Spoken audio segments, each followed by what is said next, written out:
El invitado de hoy, Informativo Forever, FM. Saludamos a través de la línea telefónica al doctor Leonardo Viteri Velasco. Un buen día, doctor Viteri. Orlando Murillo lo saluda.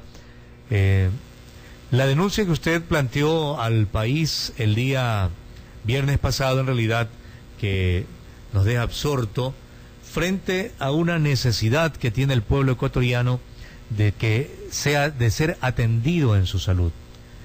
En realidad, estas unidades móviles o estas clínicas móviles o hospitales móviles, como las denomina el gobierno nacional, van de alguna forma a resolver esa falta de atención, esa ausencia de atención médica en diferentes provincias del país. Buen día, doctor Viteri. Buenos días, un saludo afectuoso a usted y a los radioescuchas. Esto tiene una relación en los últimos días con la nueva metida de mano al bolsillo a los ecuatorianos, imponiendo más impuestos a la clase media y a la clase popular. Estos supuestos impuestos verdes serían dirigidos hacia el sustento del presupuesto en salud pública. Enhorabuena por la salud pública, pero si van a seguir el dispendio, el despilfarro y la corrupción con los recursos de salud, tenemos que estar atentos y sobre todo vigilar la calidad de gasto en el sector salud. La emergencia inicia el 10 de enero. La 10ª emergencia fue ratificada en abril. 10 emergencias en salud pública, más de 3.000 millones de dólares y no hay resultados.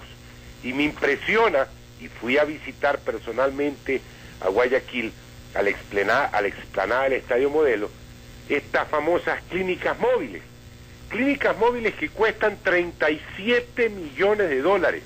Le repito la cifra, 37 millones de dólares. Ustedes, todos los guayaquileños, pueden pasar por la explanada y observarlas. Es más, el presidente de la República, con fecha 20 de mayo de este año, a las 9:30 de la mañana, las iba a inaugurar. Y se dio la vuelta y se regresó, porque el presidente se percató que una inversión de 37 millones de dólares no podía inaugurarla con 3 tractocamiones que se encuentran ahí. ¿Cuáles son las irregularidades? Primero, que se contrata a dedo. No hay una licitación, que por mucha emergencia que estemos, la ley orgánica de la contratación pública exige que haya una licitación. Se lo compra un intermediario. El precio es FOB, no CIF, por lo tanto, el Estado, el gobierno, el Ministerio de Salud Pública tiene que pagar seguro, transporte y desurbanización. No tiene funcionabilidad ni operatividad. Si usted se percata, la alzada que tienen estas camas bajas, estos carromatos, es de apenas 20 centímetros. Por lo tanto, no podrán ir a las zonas rurales. 37 millones de dólares. Las comparaciones son odiosas, fastidiosas, no son agradables. Pero permítame comentarle a usted el proyecto de la nueva maternidad Isidro Ayora de Guayaquil, que está construyendo la Junta de Beneficencia. Le corrijo brevemente, no es Isidro Ayora, es la maternidad Alfredo Poulson, gracias a la donación que dio el norteamericano de origen ecuatoriano, que anticipó el 50% del valor. Ah, caramba, va a tener, ya no se va a llamar Isidro Ayora, sino Alfredo Bueno, la Poulson. maternidad actual es Enrique C. Sotomayor, la Isidro Ayora es de Quito. Ah, ya, correcto. Entonces rectificamos. La maternidad se va a llamar Alfredo Poulson. ¿Es correcto? Así es.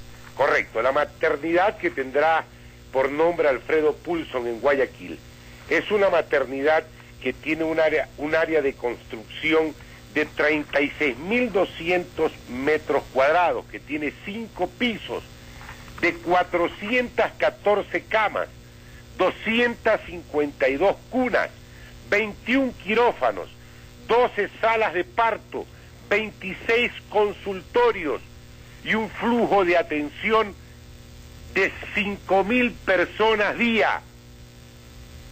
El precio del costo la maternidad, 30 millones de dólares. Imagínese usted, 30 millones de dólares, versus los famosos 2 hospitales móviles, 37 millones de dólares.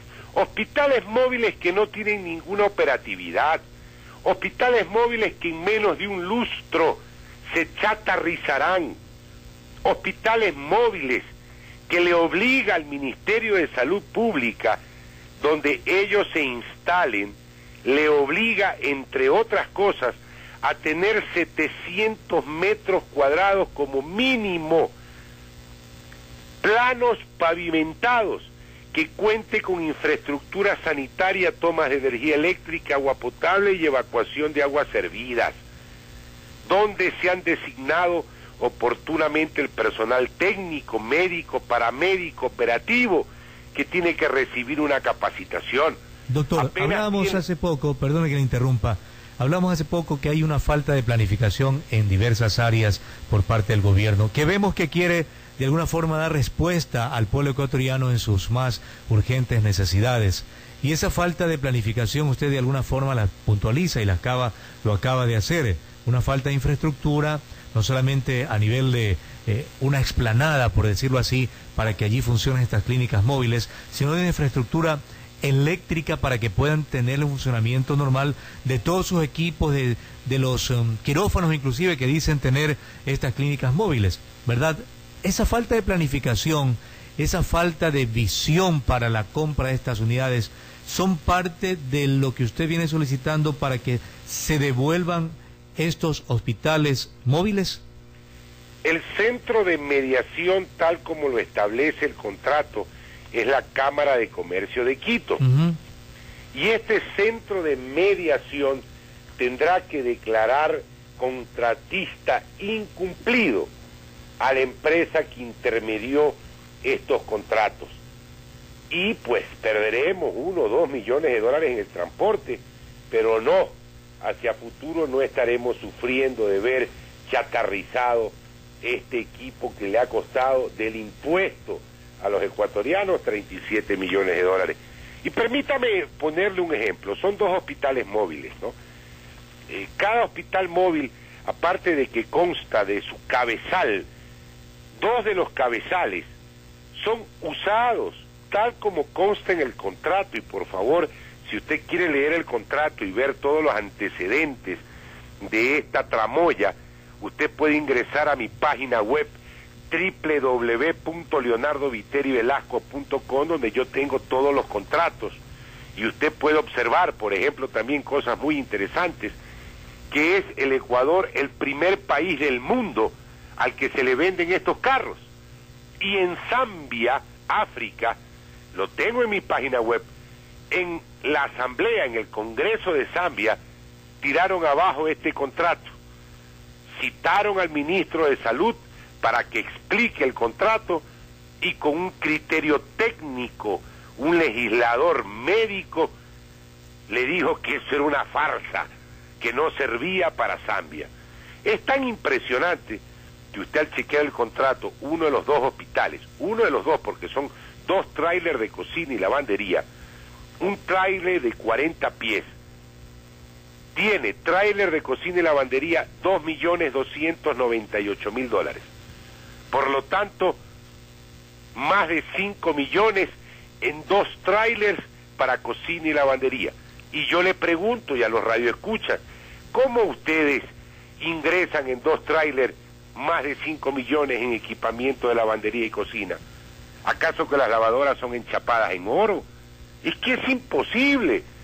Es por esto que yo pedí educada y formalmente al ministro hacer una inspección en conjunto, este servidor Leonardo Viteri y técnicos del Ministerio de Salud, para que me aperturen estos vagones y me enseñen pues qué es lo que hay adentro, que me justifiquen qué hay al interior de estos carromatos, de estos trailers.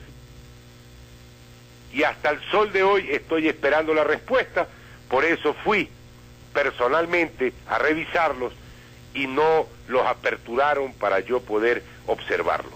Pero de las garantías que señala el contrato, que lo tengo en mis manos, el contrato número 000106 de la adquisición de 2 hospitales móviles para emergencia. Lo que se habla es de aspectos técnicos, doctor, en cuanto al funcionamiento de cada una de estas clínicas, en cuanto a las garantías técnicas de un año para el tráiler y para el equipamiento médico mayor y menor que están implantados, digamos, en estas unidades móviles hospitalarias, y el vencimiento de las garantías en el término de un año. Habla de las partes o piezas que de pronto falten también o no funcionen dentro de el equipamiento que tienen estas 2 unidades móviles médicas. Sí, no habla de la necesidad o la garantía del traslado de un sitio a otro, de el sitio que esté expedito y con la parte técnica para el funcionamiento de estas, doctor. No, a ver, si usted chequea y si tiene el contrato en sus manos, usted tiene ahí algunos temas. La cláusula 16ª habla de la terminación del contrato, y si usted por favor chequea la cláusula 13ª, usted se percatará que son obligaciones del contratante, es decir, del ministerio. Ahí están las obligaciones que me gustaría que usted las lea, y ahí habla claramente realizar los trámites de desaduanización, contratar una compañía verificadora, enviar a Estados Unidos a los funcionarios, designar oportunamente el personal técnico, instalar baterías sanitarias, preparar el sistema de desechos y abastecimiento de agua, entre otros. Entonces, sí, efectivamente, son varios puntos en la cláusula 13ª de las obligaciones que tiene el Ministerio de Salud Pública. Y si usted también se percata, por favor, en los tiempos de entrega, que dicho sea de paso, ya hay un incumplimiento en cuanto a los tiempos de entrega, porque ya ha pasado más de un mes y ni siquiera han entregado completo el primer hospital, porque la entrega total es a 8 meses, cuando ya la emergencia ha pasado, ya la emergencia ya concluyó, ya no estamos en emergencia y todavía no entregan estos hospitales móviles. En base a esa emergencia, doctor, se están haciendo estas contrataciones, pero ¿sirven en realidad para atender a la gran cantidad de ecuatorianos que están requiriendo la atención médica, teniendo en cuenta que cada hospital tiene apenas 16 camas para pacientes? Yo quiero insistir nuevamente en una propuesta. El gobierno debe cambiar el modelo de atención sanitaria. Si continúa este modelo asistencialista, demagógico, clientelar y curativo, más la corrupción que existe, no habrá plata que alcance. Debemos ir a un nuevo modelo en el que existe educación para la salud, fomento a la salud, prevención, atención primaria en salud. Con estos recursos que se acaban de gastar y teniendo como comparación el presupuesto referencial de la Junta de Beneficencia, bien pudimos haber hecho un hospital de 200 camas al norte de la capital, en la zona de Carapungo, o en su defecto también pudiésemos haber hecho un hospital al norte de Guayaquil, que tanto lo necesitamos, o con esos recursos también haber fortalecido todos los centros y subcentros de salud de Guayaquil, desde el más cercano, La Chala, el de Pancho Jácome, para evitar que se concentren en los hospitales de alta complejidad muchos pacientes. Pero para eso requerimos tiempo. El tema educativo siempre demanda de tiempo. ¿Podría utilizarse el tiempo que actualmente entregan los medios de comunicación, por ejemplo, para unas campañas educativas de previsión en cuanto a una buena alimentación, de estar prevenidos en determinadas épocas del año que son los cambios de estaciones los que afectan mayoritariamente a la población, sobre todo infantil, en el Ecuador? Señor periodista, usted lo acaba de decir, pero nunca es tarde para educar, más aún educar en salud, en cambio de estilos de vida. Hemos presentado junto al Foro Permanente de la Salud una propuesta de artículo a la nueva ley de comunicación, que en vez de que existan esas cadenas ofensivas que se dedican exclusivamente a lastimar en el honor a quienes no estamos de acuerdo con este gobierno, y en las famosas sabatinas a insultar y a tirar besitos y a estar pesquisando las cualidades antropométricas, en el caso específico de Leonardo Viteri, nuestra propuesta en este artículo es que se dedique a hacer comunicación en salud, educación para la salud, fomento para la salud, para de esta manera tratar de cambiar la salud pública en el Ecuador. Una de las preocupaciones para los entendidos en salud son los partos prematuros que están aumentando ostensiblemente en el Ecuador. ¿No sería conveniente una campaña del chequeo prenatal para que la mujer tenga un control durante los 9 meses del embarazo y esa persona sea conocida cuál es su problema de salud, la hipertensión que pueda presentarse, su estado de salud en general? Pero por supuesto, esa es la atención primaria en salud. Atención primaria en salud es, bueno, es agua potable y alcantarillado. Es agua potable y alcantarillado, pero en la parte práctica es el encuentro entre el ser humano y el Estado a través del Ministerio de Salud Pública. Y esto debe ser lo más cercano a la gente, es decir, en los centros y subcentros de salud, que esa ha sido mi propuesta, esa es la atención primaria, para que de esta manera, en los hospitales de tercer nivel de alta complejidad, no vayan pues problemas con parasitosis, y la gente gasta menos.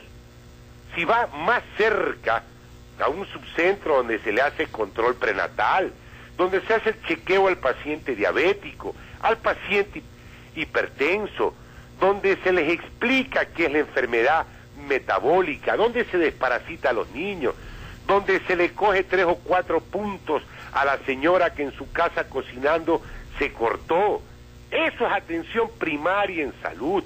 Por eso debemos reforzar, son los centros y subcentros de salud de la periferia de las grandes ciudades, y no seguir con esta política sanitaria curativa, asistencialista, medicalizada y totalmente demagógica. Vamos a un nuevo modelo de gestión sanitaria en el Ecuador. Le incluye algunos pensamientos de nuestros oyentes que nos acaban de enviar al 086-948408. Dice un oyente: cuando inició el presidente Correa, eliminó el impuesto a Solca, que era a beneficio de los enfermos. Ahora nos cargan más impuestos y no se ve la retribución al pueblo, señala. Y hay otro mensaje: todo esto pasa por la falta de control en la que se invierte. Claro, como son recursos del Estado y no les cuesta, sino que se los endosan al pueblo. Pregunta otro oyente. Tenemos otro mensaje, doctor, si me lo permite. Sí, señor. Aquí tenemos otro mensaje más. Dice que el problema radica en que desde el momento en que se cambiaron de nombre de servidores a funcionarios públicos, se les olvidó dar servicio, y el servidor público debe ser gratuito, es decir, no deben cobrar sueldos, señala otro oyente en nuestro teléfono. Ahí sí no comparto el criterio. ¿Y de qué comemos, pues? Bueno, no se refiere específicamente a la labor fiscalizadora y de ejecutar leyes de los asambleístas, sino fundamentalmente... yo me refiero como médico, yo como médico. Ya. Si yo voy a trabajar como cirujano en un hospital, pues obviamente yo tengo que recibir un sueldo, y mientras el sueldo sea mejor, yo lo haré con mayor calidad y calidez humana. En mi propuesta, y enhorabuena que el mensaje guarda sindéresis con lo que voy a decir, dentro de mi propuesta del cambio de modelo de gestión sanitaria, también incluye la humanización, la capacitación y la recapacitación del personal que trabajamos en salud pública. Uh-huh. Y no me refiero exclusivamente a los médicos, sino al portero, a quien está en la recepción, al auxiliar de enfermería, a la licenciada, al que está en laboratorio, al que está en rayos X. Correcto, usted lo está viendo desde la perspectiva médica, ¿verdad? Debo entender que el mensaje estaba más bien dirigido en términos generales a los funcionarios en generales que toman decisiones como esta que usted está comentando. Hay otro mensaje que dice, nuevamente le digo como hace más de un año, ¿están preparados todos estos funcionarios? Dice J. Castro. Es decir, si están preparados en realidad para asumir su responsabilidad frente a las decisiones y a la respuesta que deben darle al pueblo ecuatoriano en torno a atender sus necesidades prioritarias como son educación, salud o la infraestructura básica que demandan los pueblos. Ahí, sobre lo que acaba de comentar el Radio Escucha, yo quisiera que en este país se haga una revolución sanitaria, y la revolución sanitaria se inicia con agua potable y alcantarillado. En todas las cadenas que hace este gobierno, yo quisiera que algún día me sentiré muy orgulloso cuando digan, hemos hecho tantos kilómetros de tubería de agua potable, de alcantarillado, y hemos servido a tantos ciudadanos con estas obras básicas. Eso para mí es fundamental en salud pública. Ahora, doctor, para culminar, su voz es una voz que clama en el desierto. Esta es una denuncia más que usted hace con documentos en mano, ¿verdad?, refiriéndose a hechos concretos y ciertos. Pero no ha ocurrido absolutamente nada, ni a lo interno de la Asamblea, que debería estar preocupada en investigar este tipo de denuncias, ni en la Fiscalía General, que también debería estar preocupada en estos hechos, tampoco en la Contraloría. No obstante que la Contraloría sí acogió buena parte de las denuncias en torno al tema de las ambulancias, pero que no se concretó en la Fiscalía porque no había una línea que diga una acusación directa para la ministra de Salud de entonces.